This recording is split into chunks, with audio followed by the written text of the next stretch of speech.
Benjamin Sloan, Deleach, Jessica Muller, Potato Pick Prince. Thank you for being a part of our Patreon, guys. All right, guys, I'm going to show you some baby beaded lizards and my first attempt at socializing them. Let's see how far I get with them. I'm also going to play with a couple little water monitors. But look at this. This is a grumpy little creature, and I'm going to work with the brain of this guy, and I'm going to see if I can win him over. Look at you. Oh, goodness. You were sitting in your water dish. It's in his little nest box. Look at this. Look at this grumpy. Do you see that grumpy? Well, they're not like So this is the beaded lizard with a little bit of age, and it's convinced the world is out to get it. And all this is pretty much, oh my goodness, I'm terrified. Beware of me. I'm bad news. And just stay away from me. So there's a lot of room for socialization. Their mom is a lot sweeter. So what happens if I do this?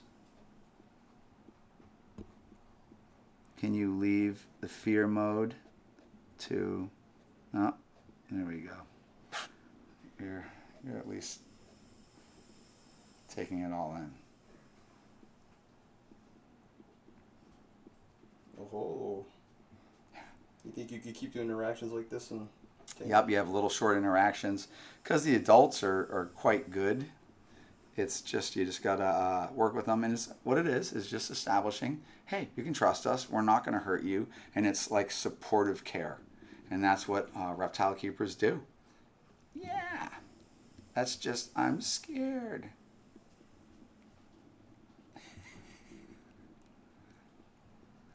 Pretty crazy. So this is a beaded lizard. So the two venomous species are, the beaded lizard and the Gila monster.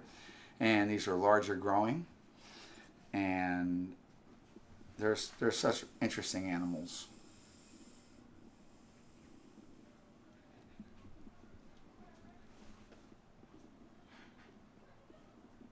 No, Gilas or beadeds? What do you prefer? I think really kind of liking beadeds a lot. I mean, I love them both. So beadeds get larger.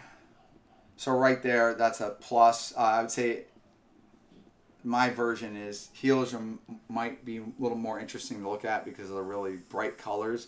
But some of these beadeds, you can get the black variant to blacker and stuff. Oh, look at that. So no matter what, if I'm standing back here and towering around this guy, he's still on high alert, which means I'm still worried about you. So this animal has not had much socialization from being an egg, just getting them set up and getting them nice. I actually have some more eggs right here.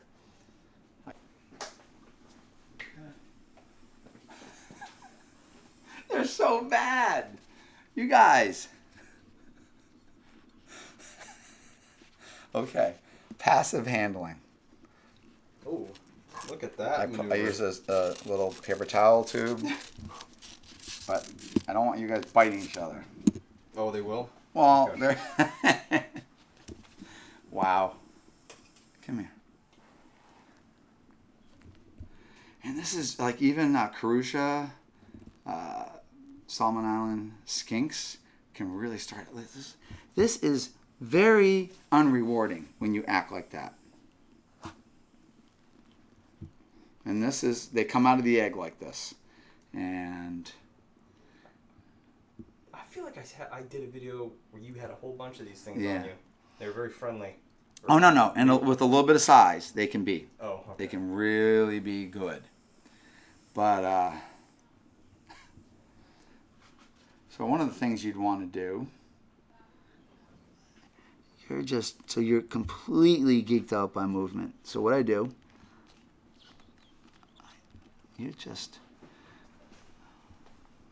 see what I don't want, I generally don't like this is, so if I can passively handle them, but this is a lot of squirming. So what I want to do, okay, so we got this really little grumpy. So what I'm going to do, and you have to get them desensitized. So this guy is going to wiggle and do a lot of different stuff.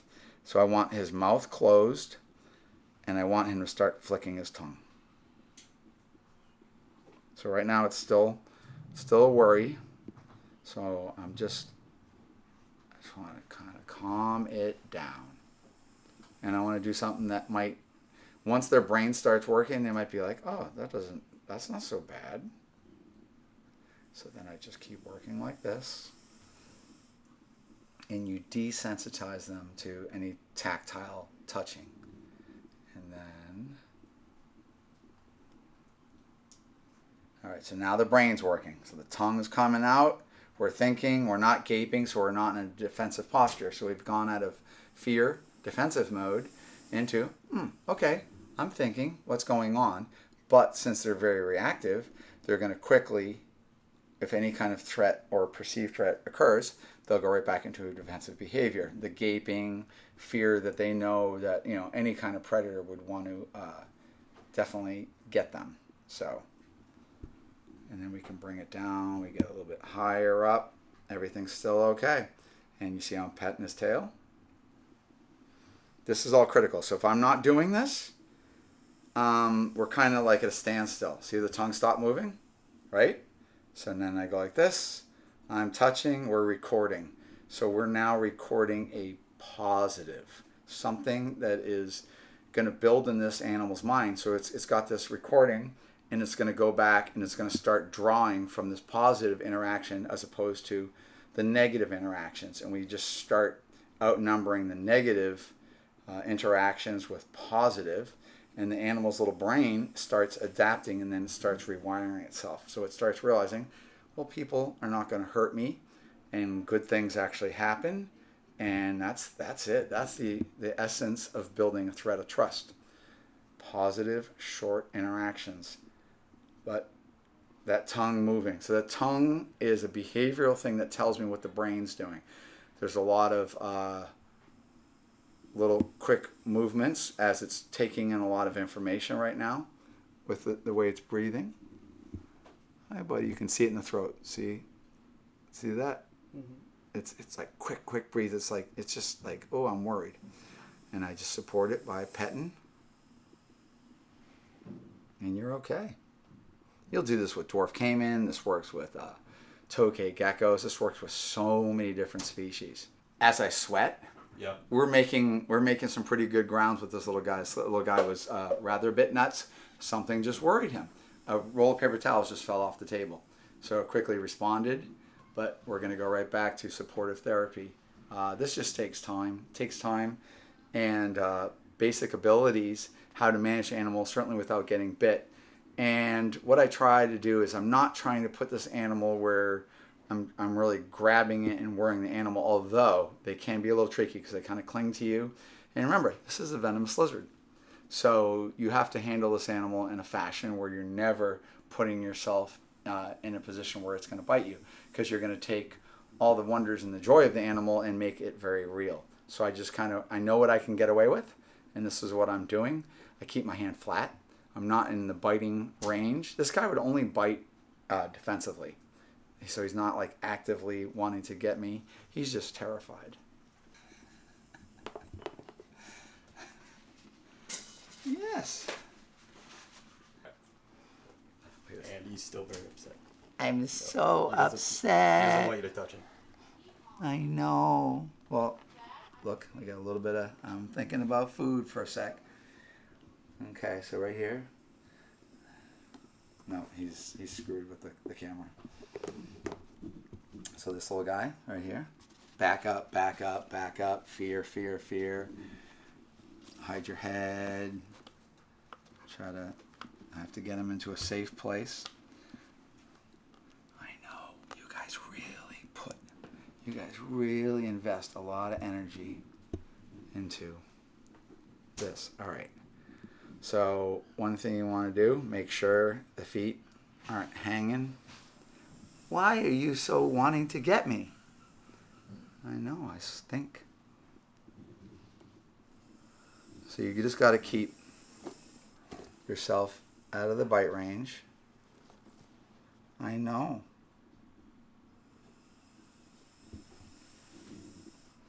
So see right here, just both sides.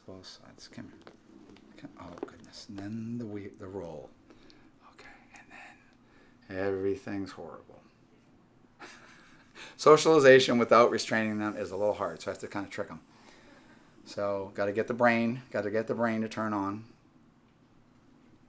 Hey, you're not going to get me with your little nasty little.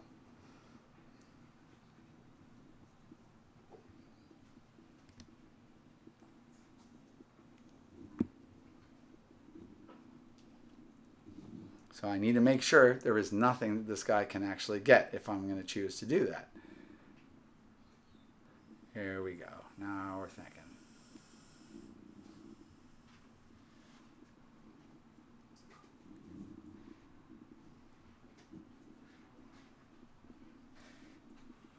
Oh yes, gotta watch out for my thumb.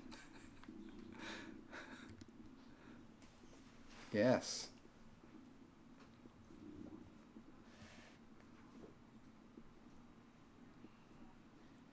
There we go. Hi, buddy.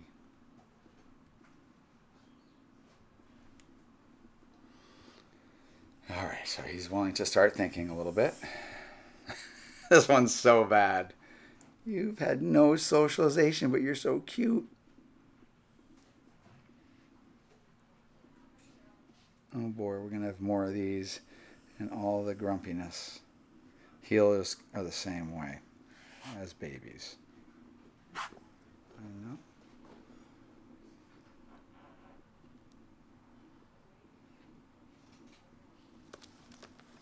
This is still a fine interaction. So I'll put him in his little hide box. He's going to go back into his cage. I keep these guys separately. They sometimes get really defensive and start reacting to each other, and then they go into this massive defensive mode. So I'll show you some eggs. These were just laid a couple days ago.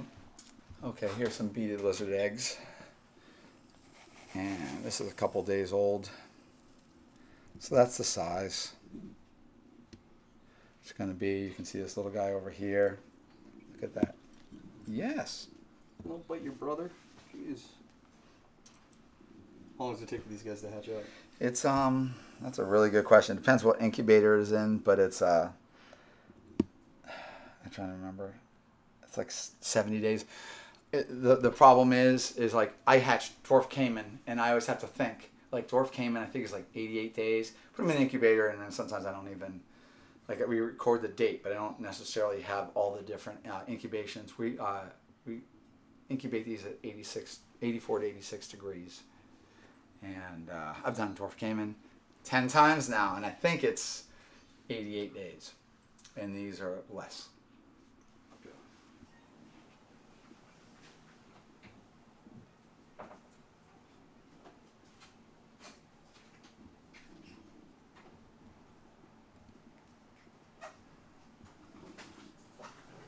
That's a good sign.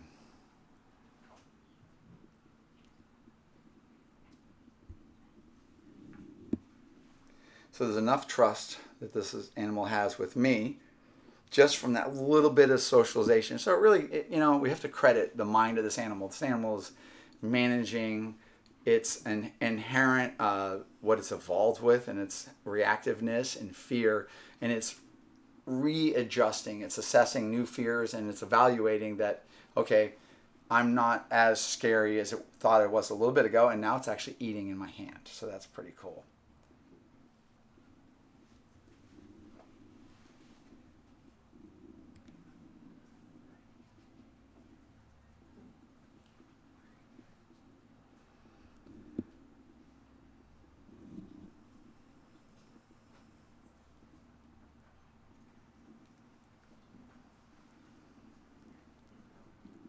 Pretty cute. Come on. That's pretty cute.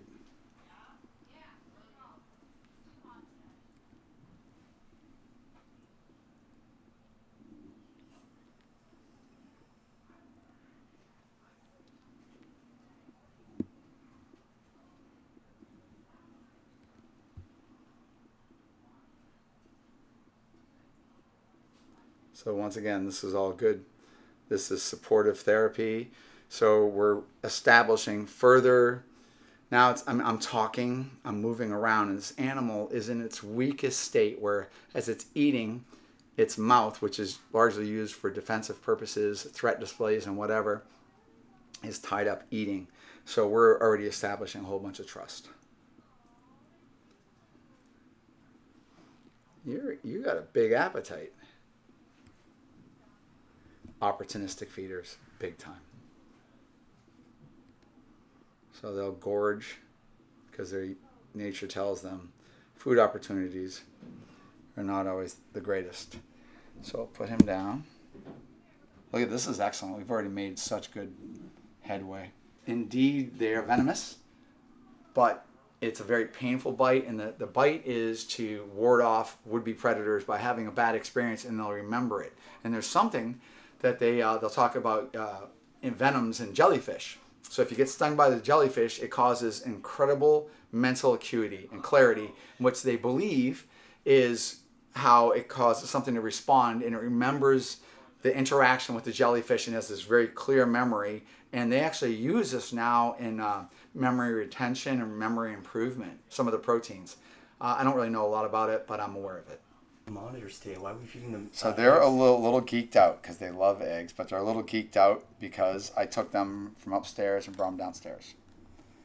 So for something like this to actually go into a bin out of its cage and then to start eating, we're really working with the little brains. These guys are about a good month old, so I breed a lot of smaller growing water monitors. We're really trying to work on dwarf monitors, water monitors actually.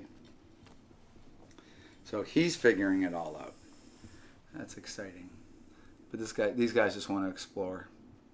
But when we socialize animals, you're building their confidence. So you're actually teaching them to not fear us and to be in a thinking mode where they're just exploring their environment. And that is what we really appreciate when we get to play with these guys. So I had one that was a little hungry. They're too excited. Wasn't that riveting, that 1 second of it eating? Yeah. Yeah, they love to eat, but it's on their terms. So now it's just exciting time. This is a lot of information to take in for these guys because they are at the bottom of the food chain, so everything wants to eat them. And you really have to instill a lot of confidence to get them to not go into a fear mode. A lot of tongue flicking on these guys, so that's good. They're on the edge of wanting to eat, but I overstimulated them. I left them in the bin probably too long. We were cooking the eggs. All right, but they're really cute. Yes, they have just the right piece. There he goes. I actually helped him.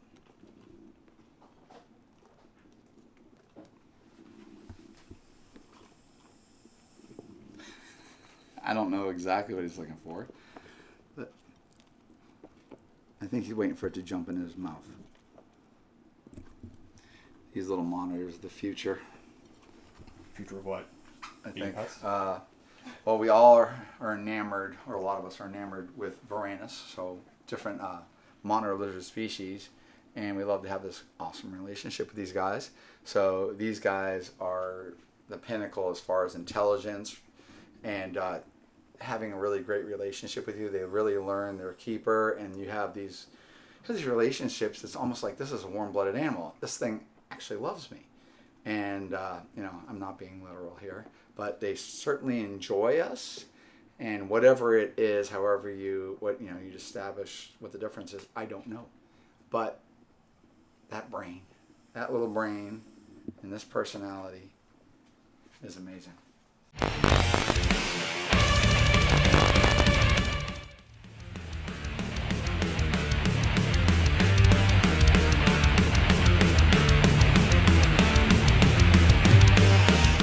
I gotta turn my camera on, dude. You didn't turn your camera